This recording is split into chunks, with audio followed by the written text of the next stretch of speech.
I have to say one thing as an observation. There are many similarities also. On the face of it, you don't recognize it. Israelis are hugely argumentative people. I don't know who taught them to argue, but I think the original teacher must have come from India. You can't just shut them up. But who the hell am I to talk? I mean, you can't shut up an Indian either. They're hugely argumentative people. They're hugely competitive people. We have this joke in India that if one Indian gets up like a crab in the... Oh boy, they do exactly the same there. Except that we have 1200 million people and they have 7 million people doing that. So it's exactly the same. Despite these similarities between the Israeli way and our way, look at their record. I mean, I think you saw something in that film. This I must read out to you. It's the highest in the world in terms of the per capita number of patents filed. 22% of the Nobel Prize winners are Jewish. 1 out of 5 people. There's 7 million people out of 7 billion people. I got a cold, but I pronounce it right. 7 million people out of 7 billion people, and they produce 22% of the Nobel Prize winners. Not many women get Nobel Prizes, but 38% of the women who have been given a Nobel Prize are Jewish. They have the highest number of startup companies. They are the ranks first, as you heard Bill Gates and so on say about in the availability of skilled scientists and engineers. So they're quite amazing statistics. And you think about it, the world has never had more than 18 million Jews. Then Mr. Hitler came along and took care of about 6 of them, unfortunately. So we are left with about 12, and maybe 7 are in Israel and 4 or 5 outside. Is that about right? About 7 or 8 are in Israel, 4 or 5 are outside. We're in India, 10 million here and there, doesn't matter too much. And this community is got this firepower. So what are the 4 things that India can learn from Israel, which is the heart of what I wanted to say? I learned some lovely words in Israel. I hope I pronounced them right, and I hope my Israeli friends here recognize it. The first word is bitsua. Bitsua means getting things done. Yaar, kaam karao. Because they talk a lot. I suppose they have to tell each other at some stage, cut out the crap, get down to work. We also need, I believe this is attributed to their first Prime Minister, David Ben-Gurion. With the Israelis, there's one other thing like the Indians. You can never be sure it's absolutely accurate information, because a lot of imagination. They are terrific storytellers. You can sit with an Israeli for a whole evening. They tell you so many stories. We can have an Indo-Israeli storytelling competition. Really, we'll see. I think we may beat them at it. They're pretty good. So he wanted, in building a new nation and nation building, he must have said at some stage, cut out, let's get on to do it. And they got another word which I love called davka. Davka means it's fight off. It's the equivalent in India of saying, Sala karke dikhana hai, chhodna nahi. And that's a good spirit when it comes to innovation. You don't take anything that comes to you. So if somebody says you can't do it, you say, I'll do it. And we have examples of this. I've mentioned in the paper, I shan't read it out, about how these Israeli people are trained to go into the army, and they maintain those relationships, especially those who come from these premier schools, right through their life. And suddenly you find that the minister who told you this is talking of a businessman who was with him back in the Air Force, and the businessman who told you which contractor was also back with him in the army. They're all sort of connected. That's fine, there's nothing wrong. But adversity, scarcity, and the instinct to survive have actually combined.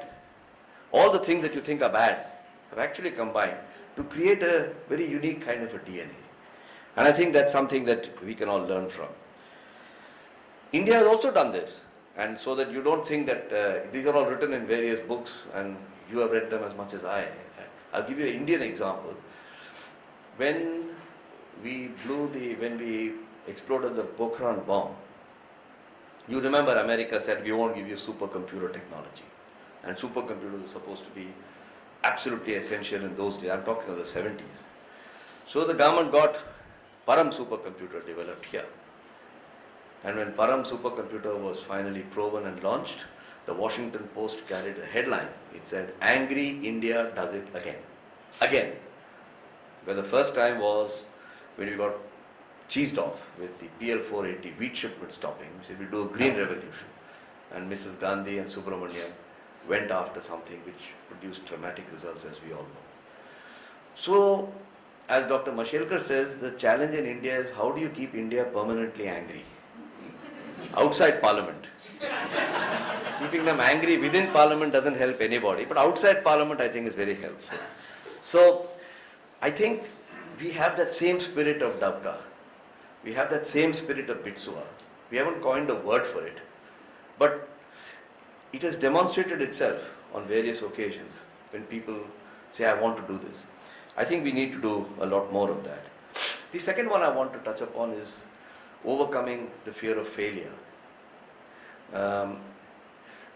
We moan that in India we have a system which doesn't allow, doesn't encourage us to fail. Listen, everybody has that problem. It's a question of degree. I don't think there's anything to bemoan. I have never come across any society where right from the time you're born they encourage you to fail. Don't get through school, don't get through college. That doesn't happen anywhere. Parents do the same thing for their children anywhere in the world. But it is true that because of our size, our long history and culture, we might create large institutions where we create that fear of failure. And whether we are unique in this or not is besides the point. Can we do something about it? Israel seems to solve this a bit by social behavioral patterns. I found it quite strange, to be honest. Somebody sees a minister and he calls him whatever his name is. Hello Atal. Can you imagine Sudhindra saying this? Hello Atal. No, Sudhindra and I would stand up, gently genuflect at the hip and say, Mr. Prime Minister, I'm not advocating from tomorrow morning all of you try this, and if you lose your job I take no such responsibility because we are not Israel. But I'm using this to reflect a sense of, I'm questioning you not because of your chair, but because of what you said. And I just want to understand. Why do you say what you say? Why do I say? It's a form of irreverence, which is positive. I think a lot of the attitude of Israelis, they don't mean to be rude, but they can come to you as rude. They say, that's rubbish. And it's the first time you're meeting the guy, you don't expect him to quite tell you that. But he doesn't mean anything by that. All he's saying is, I don't agree with you. The Dutch are also a bit like that, so they are not unique in this respect. We experimented, instead of cribbing about this whole point about Indian society and culture, can we do something? So in Tata's we started a little experiment 4 years ago, which we borrowed from something else. It's called Dare to Try. And we tell all our managers, once in a year, we are going to give prizes for innovation at the hands of the chairman Ratan Tata. One prize will be for the cleverest innovation, one for the very promising, the usual list of award. But one is called Dare to Try. Dare to Try doesn't mean that you become inefficient or don't post your book of accounts or don't raise invoices on your customers. That's not what Dare to Try means. Dare to Try means a manager or a technologist who has made a genuine attempt to do something different and solve a problem, but somehow has not succeeded. And he has to be able to answer why he tried what he did, why does he think he failed, but most important, what is the lesson that he learned out of it. And we published this in a book, so we got now 3 years data of why. Very often it is a simple dumb thing, like I forgot the consumer. But then once somebody has failed, it's easy to always find the reasons why. So somebody says, I tried to make a lightweight composite plastic door for the Tata Nano. I tried to make a continuously variable transmission as the transmission system for the Nano. It did not succeed. Why? And what did I learn and what can I do out of it? And that is something that I think might be very helpful in India. I've talked already about being direct and the challenge of authority, and they have lovely names for it. Rosh Gadol, Rosh Katan. Rosh Gadol means a big head, and Rosh Katan means a little head. Would you like to be a Rosh Katan or a Rosh Gadol? So I found all these words which I've mentioned here, they always seem to be working at the edge of chaos. There's never anything seems. We should not be talking from Bombay. I once asked Narayan Karthikeyan, somebody asked him the question, he said, don't you feel scared going in a racing car? He said, to be honest, I feel much more secure in a racing car going at 600 miles per hour than driving from Bombay, Kolaba to Dadar. Because it's far more dangerous here than there. So there's a bit of all that. The last point I want to conclude with is, I met a Chinese American entrepreneur who had just come from Shanghai. He came here and he said, Shanghai is booming, India is booming. He's a Silicon Valley guy. So I said, where would you put your money? And he said, I'll put it in India. So I said, okay, have another drink. It's on the house. Now don't give me the crap. Tell me the real reason why. And he gave me the following theory, which quite appealed to me. He said, you need 5 C's to be innovative and entrepreneurial. And you have 4 of them, but you bloody hell missed the 5th one. So the Chinese don't have even the first 4. So I said, what are the 4? So this is how you get words of wisdom over a whiskey, you know. He said, first you need chaos. He says, you don't have to look for it here. It's everywhere. Second, that chaos should challenge you. You don't have to look for it. You get challenged. Third, you have to be creative. You have to find a solution for it. So, if you remember the traffic in Bangkok some years ago before these flyovers came, if you got into a car, you better visit the toilet first because you're never sure when you'll reach the other side. And you were challenged if your bladder was not as strong as you thought. The 4th you need is communication. You should be able to express an idea and say, Now he said in China you don't have these. You can't express your view differently. You guys, nobody can shut you up. So you have all these 4. And so I think, but where are we lacking? He said the 5th one. He says channelization. Once you got the idea, you think you solved the world's problem. And he says you must have a discipline in the way you take it, prototype it, create it and implement it. And in that respect, the Chinese are very disciplined. Once they decide to build a road or a highway, they get out and do it. You guys have been debating the idea of the highway for a long time. The highway will never come up. And we all know that whether you like it or not, that's got a large element of truth. And this is where the channelization or the discipline in Israel is very impressive. They use words for it. It's called chutzpah. Is that how I pronounce it right? Chutzpah. You know, that sense of daring. I want to go and do it. I'm just going to go and do it. Never tell an Israeli you can't do it, because then you got a problem. Today I want to offer a challenge to Orna and say, Israel, you cannot make one of our desert districts green. And then you see what she does. He'll choose a district. So I think the connection between the engine and the motor is in multiple places, and we just have to find a way to lock these in. And I think the lessons are very many. And that's why I thought of this, and I'll conclude with this, what I call the 4 Eyes program, that can you marry in some way, can you couple in some way this market which is hungry for innovative ideas, which is characterized by austerity, lean thinking, vast needs, basic fundamental problems, not necessarily requiring very high tech, and the solutions that are coming on the other side, who are looking for a market and an application.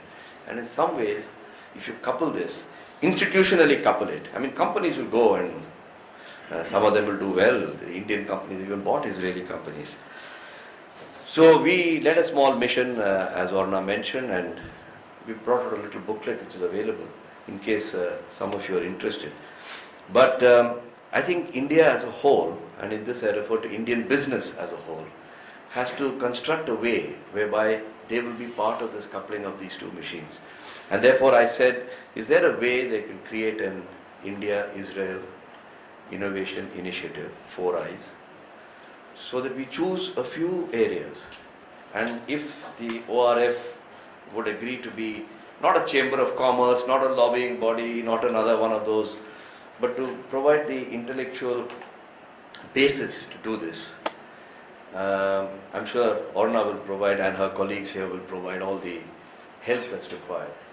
And if you can choose just 5 areas, 3 areas, try even 1 area and say that this can work, I think we'd have achieved a lot. And it's a delight that I'm here on the beginning of the 20th year of our diplomatic relations.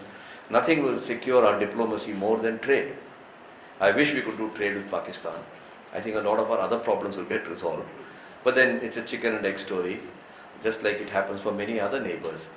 So I hope, Sudhindra, you'll take this suggestion of mine seriously, discuss amongst your colleagues, and invite me for the 21st year beginning when one district in this country will be green. Thank you.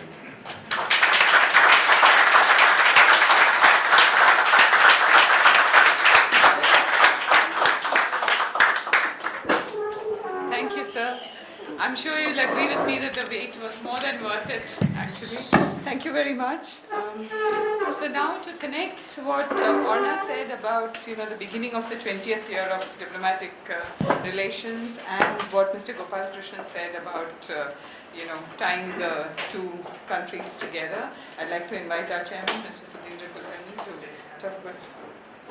Okay, so I'm sorry, I should have allowed some questions. Yeah, we have time.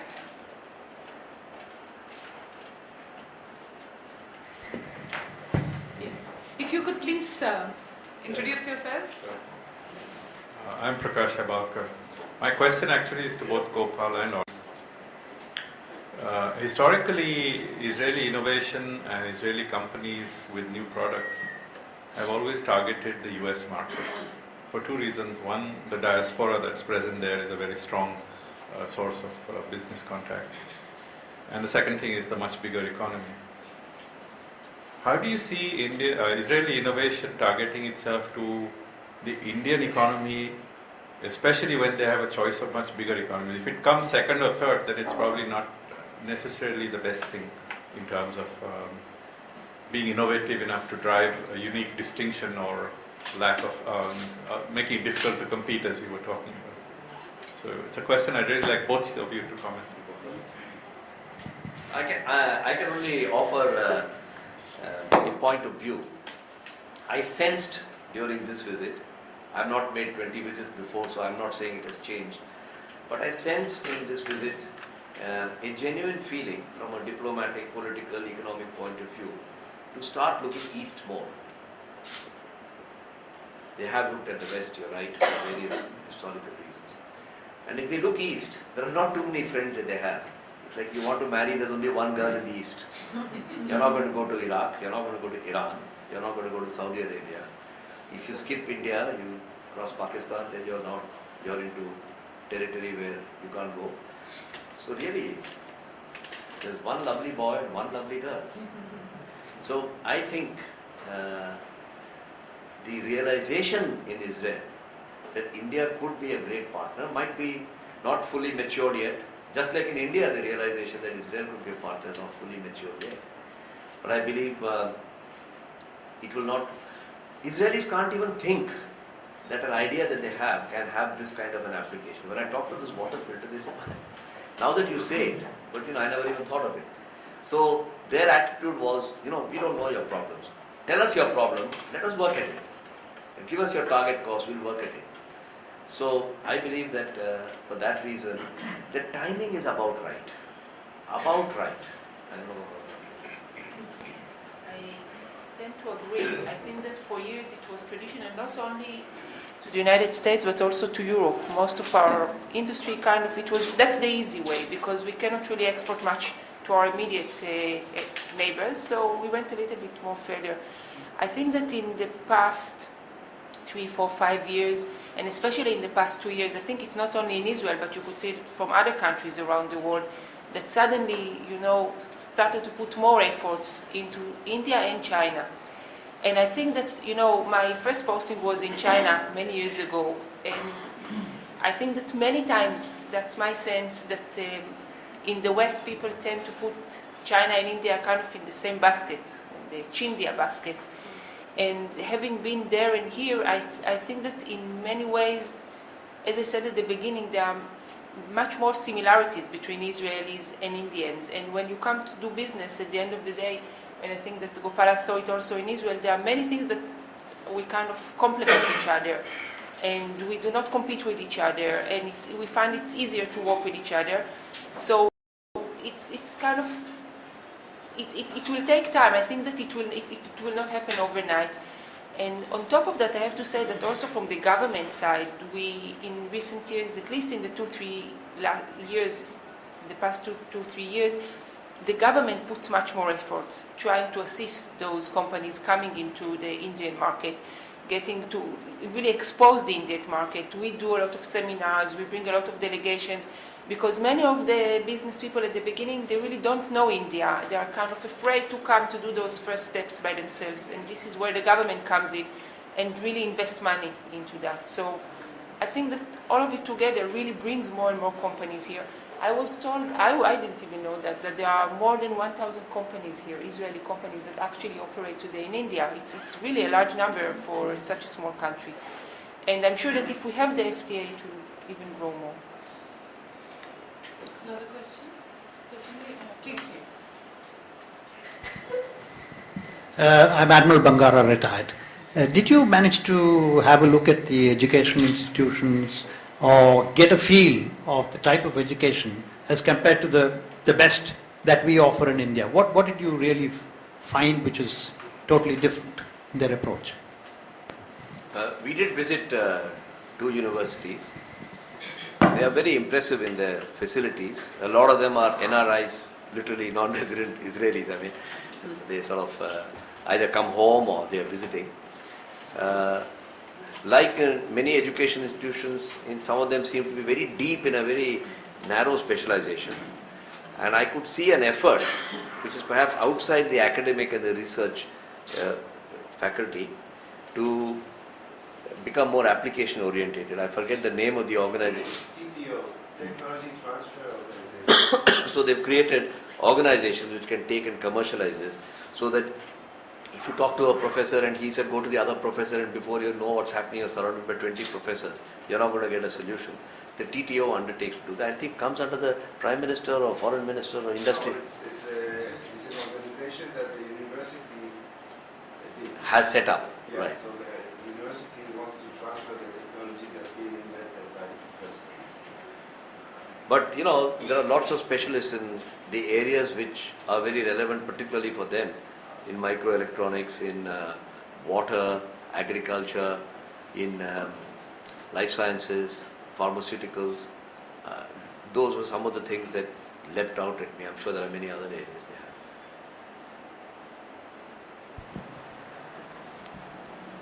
Yeah, Shivanand, it's not a question, I just wanted to give an example of the attitude which you mentioned of overcoming obstacles, and doing something together, which and Indian companies and Israeli companies did it together. And the great example is the National Stock Exchange, which was almost 20 years ago. The whole, which just changed the financial markets in India and took it to a different level. And when that was being designed by all these people like Dr. Patil and all that in IDBI and so on, and then the Tata Consultancy came up with the software for it. But how are you going to connect all these remote terminals? And you wanted it to be accessible to everybody, even in small towns in India and so on. So, and 92 what the telecom infrastructure in India was, and there is no question of connecting through lease lines and so on. So the only solution was a VSAT thing.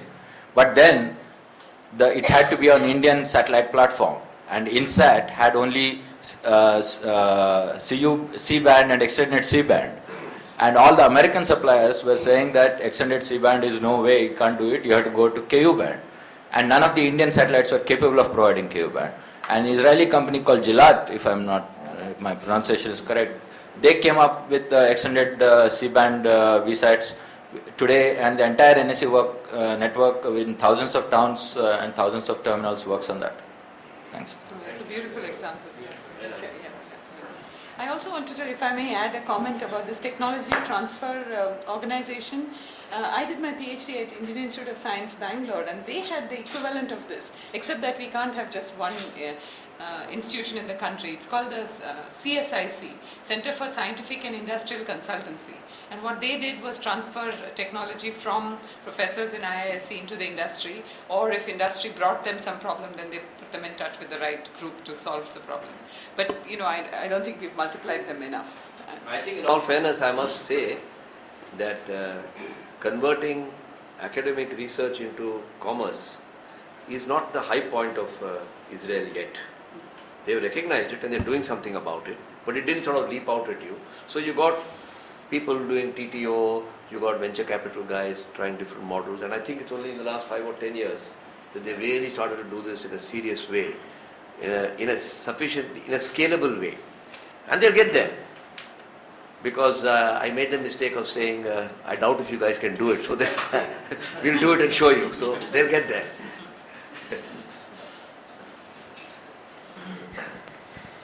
One second. I'm DC Pathak. I'm perhaps the only non-business kind of person present here. I came here purely by chance, but such good luck that I listened to your talk, which was such a delightful experience and very instructive. I was wondering whether it's possible that the problem with us is that culturally we live in the macro, whereas innovation is all about micro. I mean, look at the thought process by which we said, and the smallest particle of the body is a reflection of the universe. And as a chemist, I know that the atom looks like design of a solar system. So, I mean, is it something that that is happening? I don't know, possible. We can have a debate and C2H5OH will help that.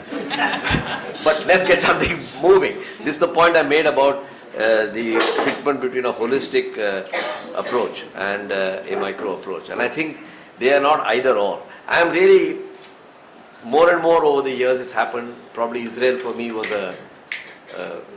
an aha moment of saying, let's not moan about this is our culture, this is our history. That's there. I'm not going to change the culture and the history in overnight. But we are doing great things here. How can you do a few more great things? And if you move that needle just a wee bit, by God, we can change a lot of things in this country. And so let's get out and do it. But your philosophical question, I think, is a very valid one. We'll assign that to the Israeli universities to deal with. Kavi? Yeah, my name is Kavi Arya. I'm from IIT Bombay, Computer Science Department.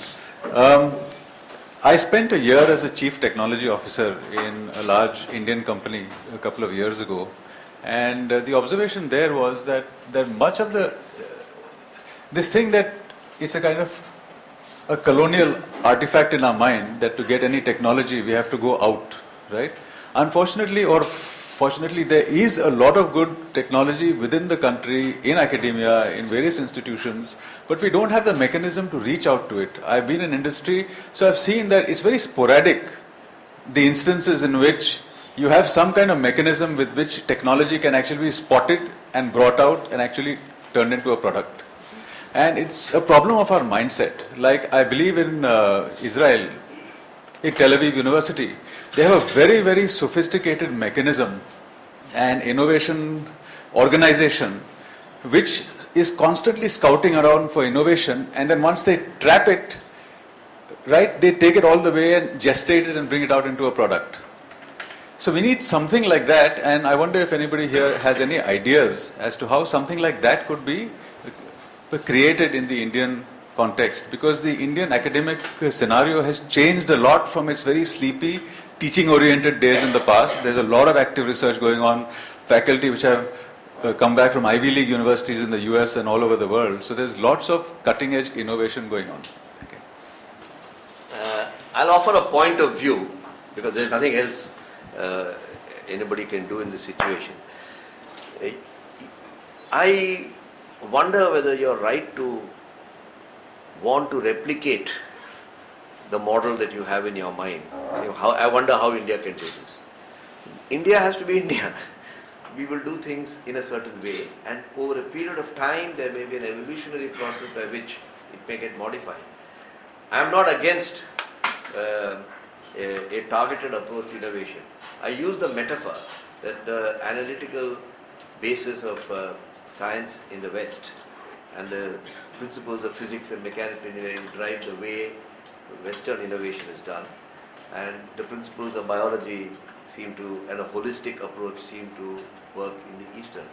There is some opportunity to improve what we are doing by all the things that you said, but I don't know whether it's a great target to set that we should also be like that. We must change the lens through which we look at innovation. It required a Westerner to come and tell us your Dabbawala is a big innovation. Harvard had to write the case study before all of us got to know. Otherwise, we were eating Dabbawala food for the last 50 years. None of us thought of it as an innovation. It required a Westerner to come and say the distribution system of Hindustan Lever and ITC is very unique. It required Prahlad to come from Michigan and tell us that.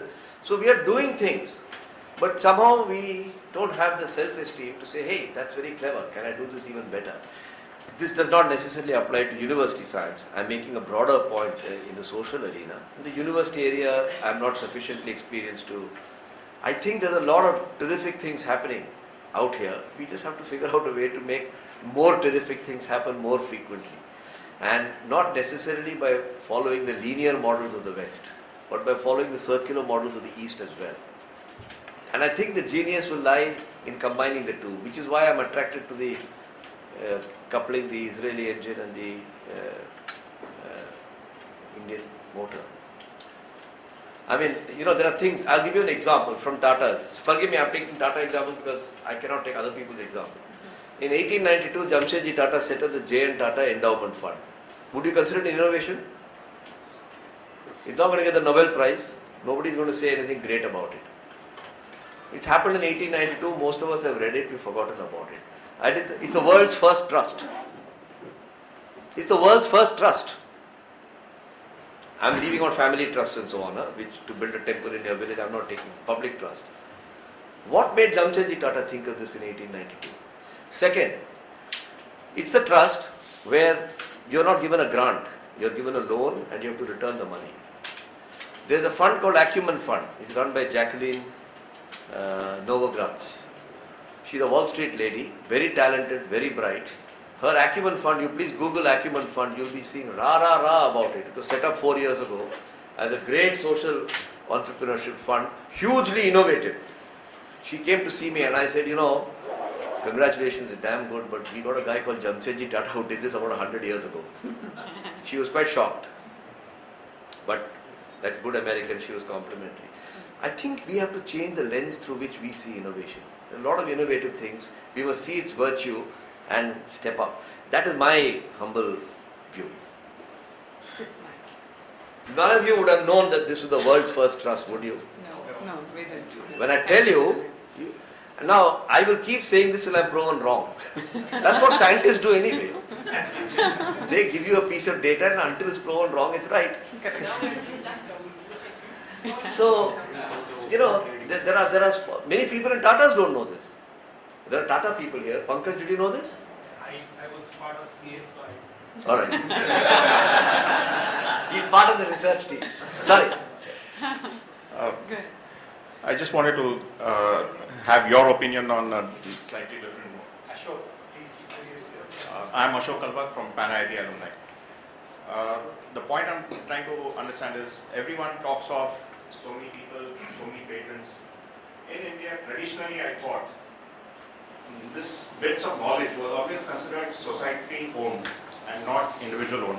Therefore, the stress on the patenting part really did not come about. I mean, everyone thought that if I am going to build on a little bit what the rest of the society has given, it should be owned by the society and not by the individual. So, mindset-wise, I think that stress on thing has never been there. So, I would like to see why we need to follow the Western example of going in for patents, but maybe focus on how to inculcate and use it more widely. Very interesting question. No, but what was the question? He's making a comment. Yeah. I want your opinion on that. I mean, whether we need to focus on patenting. You're living in a world which is the real world. And it's a monetized world. If you want to be able to monetize this for the benefit of your own society, you cannot say I'm ignoring patents completely. I don't know if that's an answer to your question, but your question seems to suggest that our traditional method of forgetting about patents is perfectly good and we should not be bothered about patents. We're living in a world where there are rules, there are patent laws. If you breach, I think there's a broader issue here. then I'm missing it. Even in the US, there is a debate that the early innovation in the semiconductor industry took place in the absence of patents because developments were building upon each other. And that there is a view that you will get greater innovation in a society if there were not that degree of exclusivity, than you do with the exclusivity. Now, of course, it's at variance with the earlier view, which is the basis of the patent law in the US, that the exclusivity is what provides an incentive to innovation.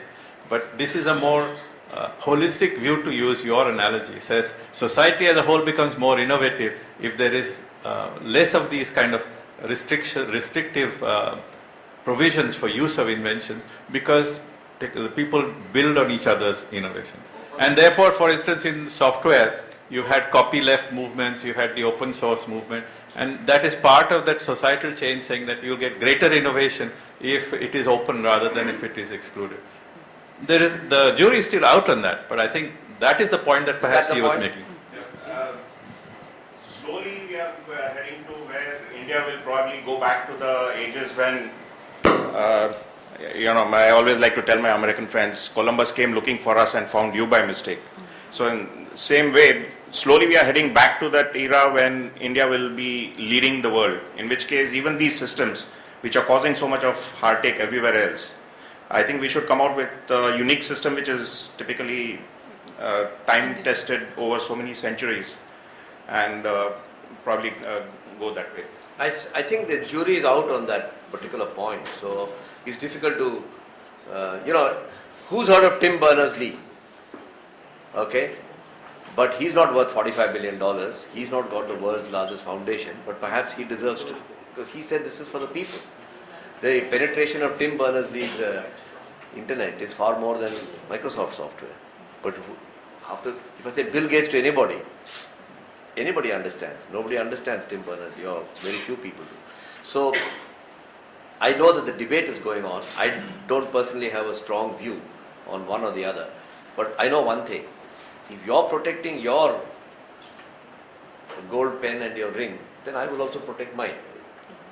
If everybody leaves his gold pen and ring outside, then I will also leave mine. I have not yet had the experience of living in the village where everybody leaves his gold pen and ring outside. Maybe. Gerard from Reliance Industries. I think there is an issue of this channelizing that you spoke of in this context, because any idea requires the channelizing, and channelizing also sometimes requires huge amount of money, efforts, and a lot goes into getting a patent and really making it absolutely working. So when this sort of thing happens in a huge investment and efforts, then the patent law does come into picture, and it is rightly so. Further questions between the two of you. Yes, go ahead. I'm Pankaj Mehta from Reliance. Actually, building on your comments about the left brain, right brain, and mechanical engineering. Now, the latest frontier, of course, is biotechnology. So, how do you see, given that the kind of complexity of biotechnology is far more, that the right brain should presumably be more effective at addressing that? How do you see that progressing forward, or how do we set up so that we lead in that area? I don't have a simple answer to such a incisive question, so I will not say anything. You're not referring to the controversies around biotechnology, are you? No, You're not talking about the just GM. about what it takes to be innovative in that field. I don't think I have enough background and experience to be able to answer that, so if you don't mind, I'll pass that. I thought you were referring to the controversies around. Any other questions? Last one, no? There you go, please. You just talked about the Param computer, and Vijay Bhatkar seems to be very well known to me. And he has one idea. Last year he was discussing with me that World Innovation Center, it should be set up in India. He has a pain that a lot of Indian innovators, they have a lot of good ideas, very good innovative, creative ideas. But because of lack of infrastructure, lack of financial backing, they have to go to USA or European countries, or they have to go outside India. So he had a very good proposal.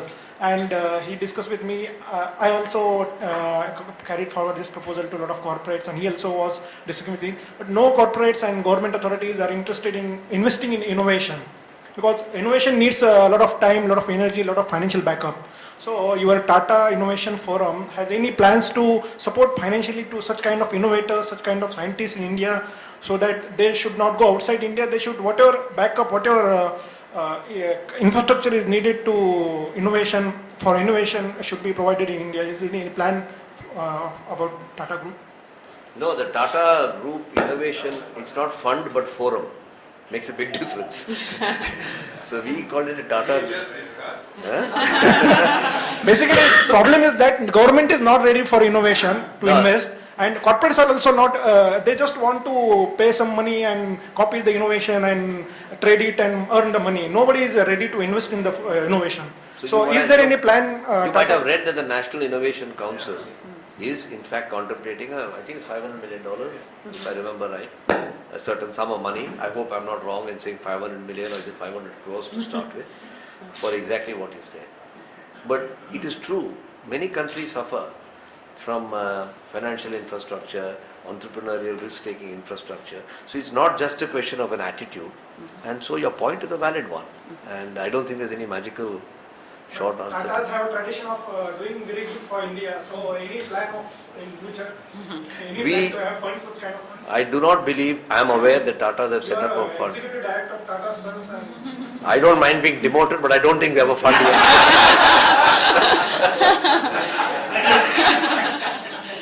Any other question? A last one? Yeah. Jiten Divgi from Pune. Mr. Gopal Krishnan, that was delightful and insightful. Just a last quick question. You talked about what India can learn from Israel. On your visit there, any thoughts on what Israel can take away from India?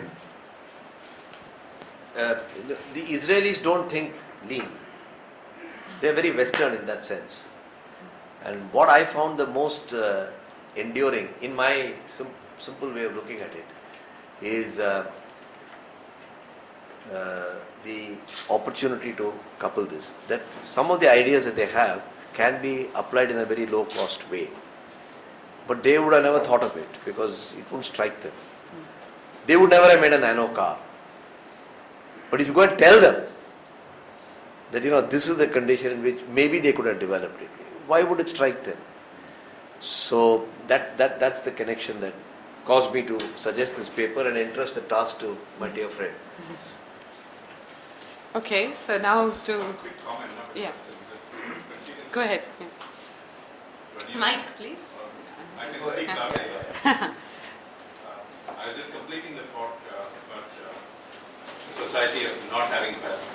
The open source concept from software has been extended to biology as well. In fact, there's an Australian who actively promotes the idea of open source biology. The idea being to have the same kind of development in the biotechnology and genomic space through the absence of restrictive covenants. And the thought process there, other than the obvious analogies to the software industry, is that 17-year patents were appropriate when the pace of innovation was low.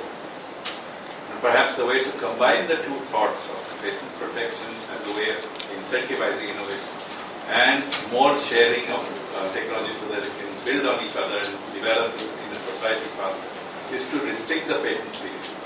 Of course, the trend has been the other way because it suits the people who are already established in it. It's the second-class compartment phenomenon as we talk about in India. The ones inside want to keep the others out and the ones outside want to get in.